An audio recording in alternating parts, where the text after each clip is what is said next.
سورہ ہود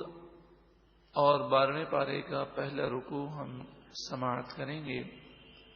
ارشاد فرمایا وَمَا مِن دَابَّةٍ فِي الْأَرْضِ إِلَّا عَلَى اللَّهِ رِزْقُهَا، زمین میں جتنے چلنے والے ہیں سب کی روزی اللہ کے ذمہ کرم پر ہے، یعنی سب کو روزی دینے کا اللہ نے اپنے کرم سے وعدہ فرمایا۔ امام غزالی علیہ رحمہ اس آیت کریمہ کے تحت ارشاد فرماتے ہیں کہ روزی کا وعدہ اللہ تعالی نے فرمایا، لیکن ہر ایک کے لیے جنت کا وعدہ نہیں فرمایا۔ جنت صرف اسے ملے گی جو ایمان لائے اور اچھے عمل کرے۔ امام غزالی علیہ رحمہ فرماتے ہیں کتنی حیرت کی بات ہے کہ انسان روزی کے لیے تو کوشش کرتا ہے، روزی کے لیے تو بھاگ دوڑ کرتا ہے، حالانکہ اللہ تعالی نے روزی کا وعدہ فرمایا، پھر بھی انسان روزی کے لیے کوشش کرتا ہے، لیکن جنت کا وعدہ ہر ایک سے نہیں فرمایا۔ جنت اسے ملے گی فرمایا جو ایمان لائے اور اچھے عمل کرے۔ امام غزالی علیہ رحمہ فرماتے ہیں افسوس ہے اس شخص پر کہ وہ جنت کے لیے کوشش نہیں کرتا اور یہ سمجھتا ہے کہ مجھے بغیر محنت کے، بغیر کوشش کیے جنت مل جائے گی، حالانکہ روزی کا وعدہ ہونے کے باوجود وہ یہ سمجھتا ہے کہ مجھے روزی کے لیے کوششیں کرنی ہے۔ وہ رزاق ہے، وہ رازق ہے، وہ غفور ہے، وہ رحیم ہے، اس کے باوجود انسان روزی کے لیے کوشش کرتا ہے، لیکن جب جنت کی بات آتی ہے تو وہ کہتا ہے وہ غفور رحیم ہے، میں عمل کروں یا نہ کروں میں تو جنت ہی میں جاؤں گا۔ امام غزالی علیہ رحمہ نے ایسے شخص کو احمق اور بے وقوف قرار دیا۔ فرمایا وہ احمق ہے، نادان ہے، بے وقوف ہے کہ جنت کے لیے کوششیں نہیں کرتا اور اللہ کی رحمت پر امید رکھتا ہے اور کہتا ہے میں اچھے عمل کروں یا نہ کروں میں تو جنتی ہی ہوں۔ حدیث پاک میں بھی ایسے شخص کو احمق کہا گیا، اس سے انکار نہیں۔ احادیث طیبہ اور قرآن کی روشنی میں اس بات کو ہم مانتے ہیں کہ کئی ایسے گناہ گار مسلمان ہوں گے کہ جنہیں اللہ تعالیٰ اپنی رحمت سے جنت عطا فرمائے گا، مگر اصول اور قاعدہ یہ مقرر کیا گیا کہ جو ایمان لائے اور اچھے عمل کریں ان کے لیے جنت ہے۔ اصول اور قاعدہ یہی ہے۔ ہاں اللہ تعالیٰ اپنی رحمت سے جسے چاہے فضل فرما دے، تو انسان کو یہ سوچنا چاہیے کئی ایسے مسلمان ہوں گے گناہوں کی وجہ سے ان کا ایمان برباد ہو جائے گا، وہ تو ہمیشہ جہنم میں جلیں گے۔ کئی ایسے مسلمان ہوں گے گناہوں کی وجہ سے ان کا ایمان تو برباد نہیں ہوگا، مگر کل بروز قیامت کی تکالیف بھی اٹھانی ہوں گی اور قبر کا عذاب بھی ان پر ہوگا اور جہنم بھی کافی عرصے جہنم میں رہنا ہوگا، پھر اتنی تکالیف اٹھا کر وہ جنت میں جائیں گے۔ تو ہمیں ڈرنا چاہیے، اللہ تعالی ہمیں جنت کے حصول کے لیے، اپنی رضامندی کے حصول کے لیے کوششیں کرنے اور عبادات بجا لانے اور گناہوں سے بچنے کی ہم سب کو توفیق عطا فرمائے۔ وَيَعْلَمُ مُسْتَقَرَّهَا، اور اللہ تعالی ہر جاندار کے ٹھہرنے کی جگہ کو جانتا ہے کہ کون کہاں رہے گا، کدھر زندگی گزارے گا اور کہاں کہاں جائے گا، اللہ تعالی جانتا ہے۔ وَمُسْتَوْدَعَهَا، اور ہر جان کے امانتاً رہنے کو بھی اللہ تعالی جانتا ہے۔ مراد یہ ہے کہ قبر میں انسان کا جسم امانتاً رہے گا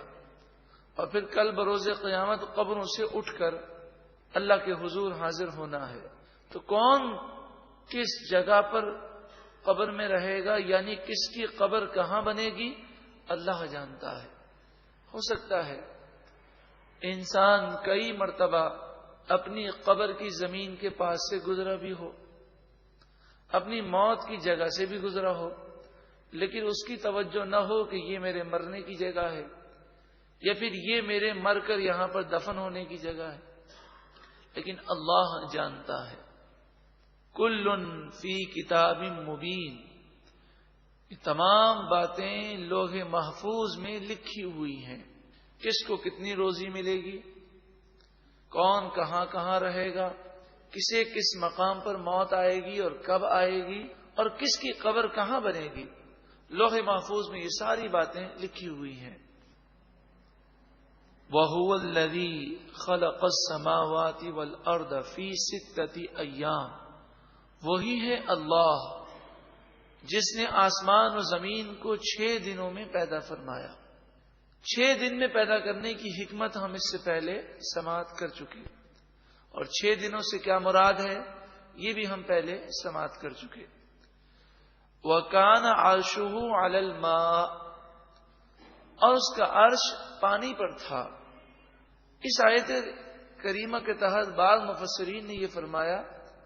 کہ اس سے معلوم یہ ہوتا ہے کہ سب سے پہلے پانی کو بنایا گیا، پھر عرش کو بنایا گیا، اور پھر اس کے بعد آسمان و زمین کو بنایا گیا۔ یہ تخلیق کائنات اور انسان کی پیدائش کیوں ہوئی؟ لِيَبْلُوَكُمْ أَيُّكُمْ أَحْسَنُ عَمَلًا، تاکہ وہ تمہاری آزمائش کرے، تمہارا امتحان کرے کہ تم میں سے کون اچھے عمل کرتا ہے، تم میں سے کون اچھے عمل کرتا ہے۔ یعنی ہمارا دنیا میں آنا اس لیے نہیں کہ کون بینک بیلنس زیادہ بناتا ہے، کس کے بنگلے زیادہ ہو جاتے ہیں، کس کے پاس دنیاوی ڈگریاں زیادہ ہو جاتی ہیں، کس کے پاس کاریں اور فیکٹریاں زیادہ ہیں، کس کے پاس عہدہ منصب اور دنیاوی جاہ و جلال زیادہ ہے، اس لیے ہم دنیا میں نہیں آئے، اور نہ ہی اس لیے موت اور زندگی کو پیدا کیا گیا کہ انسان ساری زندگی محنت کرے دنیا کے لیے، اور مرتے ہی اس کی محنت صفر ہو جائے، اور دنیا کی محنتیں، دنیا کی کوششیں، دنیا کے آرائش اور دنیا کا مال و اسباب یہیں رہ جائے، تو پھر زندگی اور موت بنانے کا کوئی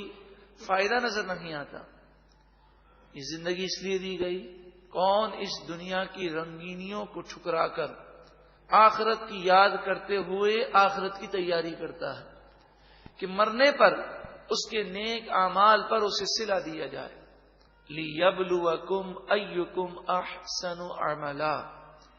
تاکہ اللہ تعالیٰ تمہارا امتحان لے کہ تم میں سے کون اچھے عمل کرتا ہے۔ وَلَئِن قُلْتَ، اور اگر اے محبوب آپ فرمائیں ان کافروں سے، انکم مبعوثون من بعد الموت، اے کافروں بے شک موت کے بعد تم سب کل بروز قیامت اٹھائے جاؤ گے۔ لَيَقُولَنَّ الَّذِينَ كَفَرُوا، ضرور بضرور کافر کہیں گے، ان ھذا الا سحر مبین، یہ تو صرف کھلا جادو ہے،